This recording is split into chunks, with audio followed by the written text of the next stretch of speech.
Yeah, oh yeah. Oh yeah, Fractal Bitcoin, your daily Bitcoin news video. This show is all about your future prosperity, and today we're making all-time highs. Yes, everyone's excited. Look at this. Right now we're at $76,069. Look at this candle. Look at this daily candle so far. Holy cow. It started at 69,000 and we're up to 76. It's a huge candle, all-time highs. This is exciting. This is the exciting part of the bull run. The next year is just going to be so great. Yeah, breakout, retest, and liftoff. Look at this is the trend line you can see. And we break out, we test it as support, and then we're gone, and we're gone.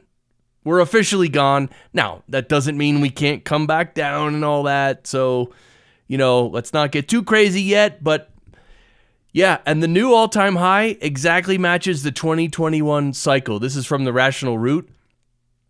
You got the yellow is 2017, the orange is 2021, and the pink is 2024. And this dotted vertical line is right where we are. And you can see the pink is right there. Both the other cycles are right there. And they took off, and we're going to take off. It's so nice. I kind of like the fact that Bitcoin is, you can't say that it's predictable, but it has trends, right? Like the cycle has a trend, and there's reasons for that trend, right? So yeah, and we have a Bitcoin president. Obviously, that's the big news is Donald Trump won the election. And just think about this from Bitcoin Archive. In just 4 years, Bitcoin ETFs approved, U.S. Bitcoin president and VP elected. That's right. Trump is a Bitcoin president and J.D. Vance is a Bitcoiner as well. United States Strategic Bitcoin Reserve. Nation state adoption in El Salvador and Bhutan, and the adoption of Bitcoin as a treasury asset. It's happening. It's happening. It's undeniable. It's so cool. And here's Senator Cynthia Lummis. She tweeted, "We are going to build a strategic Bitcoin reserve."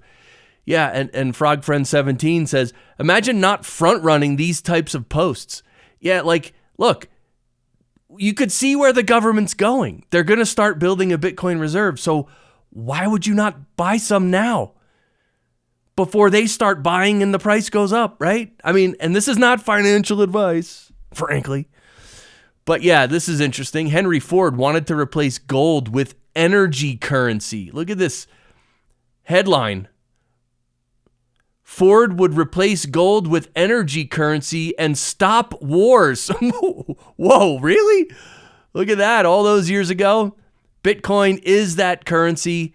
And look at this. Ford Motor Company can fulfill his dream if they use their $26 billion in cash to buy some Bitcoin. Yeah, come on, Ford Motor Company. Let's go. All right, subscribe to the channel if you'd like to while you're thinking about it. Although I've been given some advice to say, I say, subscribe if you'd like to. And I was told, no, subscribe right now. Right now before okay. But let's get into some US dollar nonsense and some government nonsense and just some stories because Bitcoin solves almost all of this. First of all, hey, Hollywood, pack your bags. Yeah, this is Marjorie Taylor Greene. Yep, she's going to help Tom Hanks leave America since Trump won. So Tom Hanks, goodbye. Stephen King is going to leave America since Trump, bye. Miley Cyrus, bye. Mark Hamill, Cher, bye. Marjorie Taylor Greene's willing to help. And you said you were going to leave if Trump won, so bye. Yeah, and this is very interesting. I have to play. This isn't obviously about Bitcoin, but it's about the zeitgeist of the entire world. And this is on CNN. And look, considering the source, it's a pretty amazing clip on the presidential election. Let's listen to this. Oh, and it helps if I turn the volume up too. Yeah, helpful. This is a mandate. He's won the national popular vote for the first time for a Republican for the first time since 2004. This is a big deal. This isn't backing into the office. This is a mandate to do what you said you were going to do. get the economy working again for regular working class Americans, fix immigration, try to get crime under control, try to reduce the chaos in the world. This is a mandate from the American people to do that. I think I'm interpreting the results tonight as the revenge of just the regular old working class American, the anonymous American who has been crushed, insulted, condescended to. They're not garbage. They're not Nazis.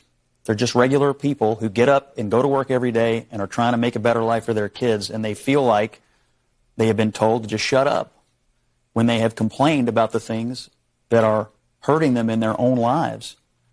I also feel like this election, as we sit here and pour over this tonight, is something of an indictment of the political information complex. I mean, we've been sitting around here for the last couple of weeks, and the story that was portrayed was not true.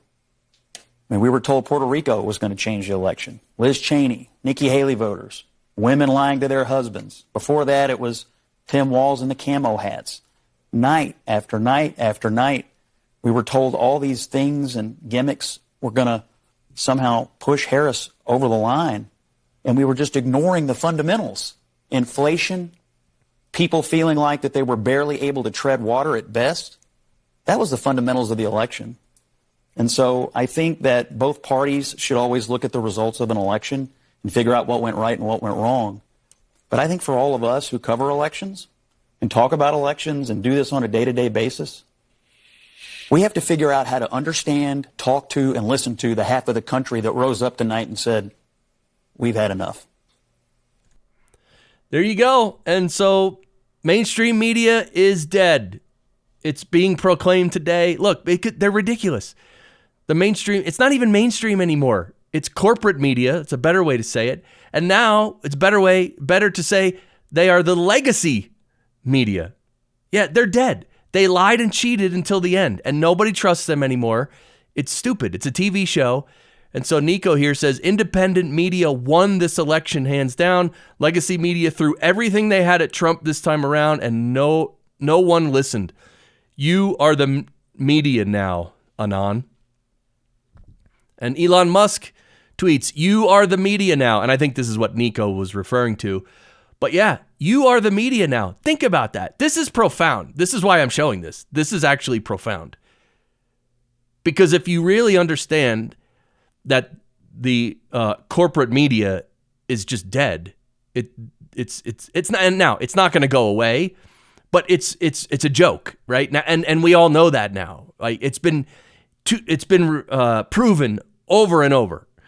And so you are the media now. And this is great because we can get information from where the places that we trust and the people we like, and we can verify it all. And it's great. It's much better than some centralized entity telling you what to believe, right? It takes more work from us. We have to do a little more research, but it's worth it.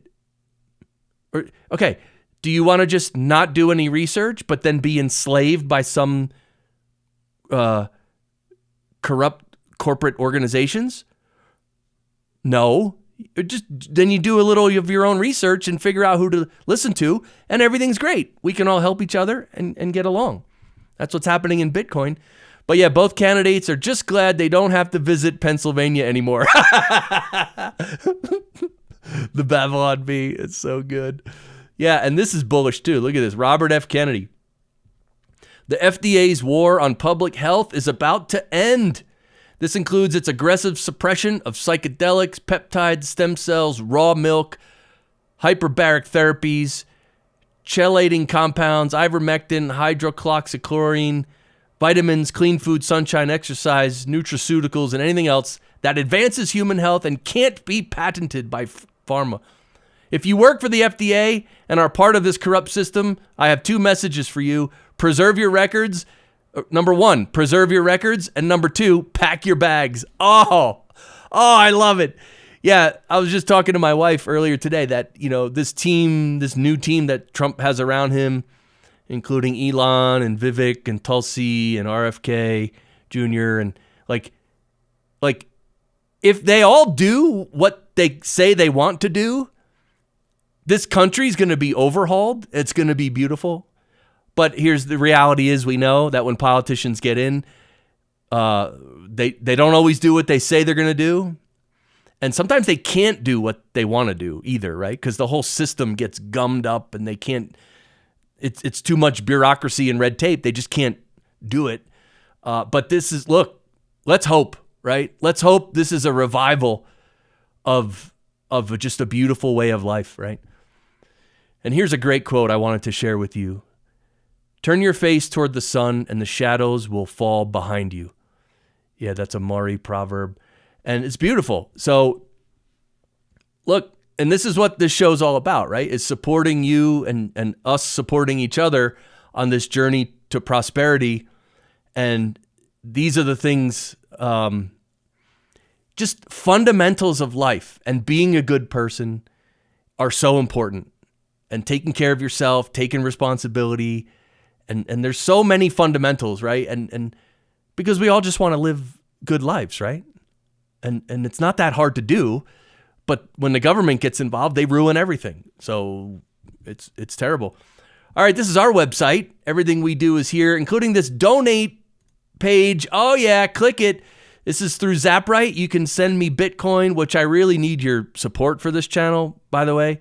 Or you can support me via credit card, just like a one-time payment. Just click this link and you go there. I also, on YouTube, I don't know if you know this, I turned on subscriptions. So see this little join button? You can click join. I think it's $2.99 a month if you want to support me that way. Of course, I prefer if you just support me directly. And then we also have our locals community, which you can join for free. You could support there too, but we're trying to grow that. But that's it. That's today's Bitcoin news.